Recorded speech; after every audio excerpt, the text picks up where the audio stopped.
Shalom everyone, Ate once again, and for today's vlog, I will share you the conjugation of infinitive to choose. In Hebrew, libchor.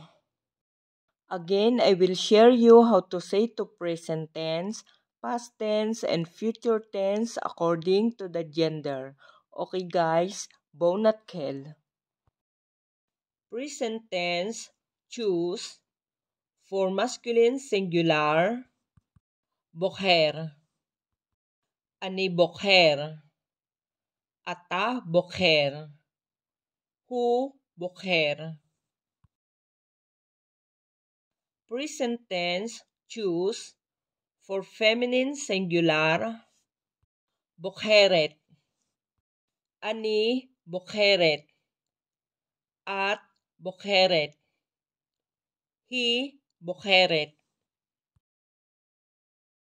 Present tense, choose. For masculine plural or mixed gender, bukharim. Anachno bukharim. Atem bukharim. Hem bukharim. Present tense, choose. For feminine plural, bukharot. Anachno bukharot. Aten bukharot. Hen bukharot. For past tense, choose. Bakharti. Bakharta. Bakhart. Bakhar. Bakhara. Bakharnu. Bakhartem. Bakharten. Bakharo. Bakharo.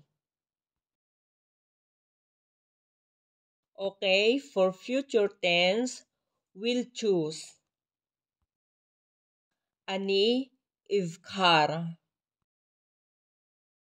Ata tivkhar. At tivkhari. Hu yivkhar. Hi tivkhar. Anachno nivkhar. Atem tivkharu. Aten tivkharna. Hem yivkharu. Hen tivkharna. Okay guys, now I will give you the imperative or the command. Imperative, choose. For masculine singular, bakhar. Imperative, choose. For feminine singular, bakhari. Imperative, choose.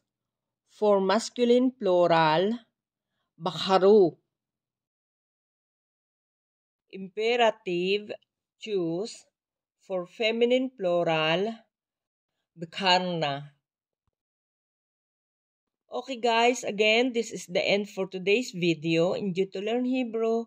And please don't forget to like, share, comment, and subscribe. And don't forget to click the notification bell to be updated for more videos. Guys, hamon hamon tudali kolchem, nitrai bablogabashili, lihitraot.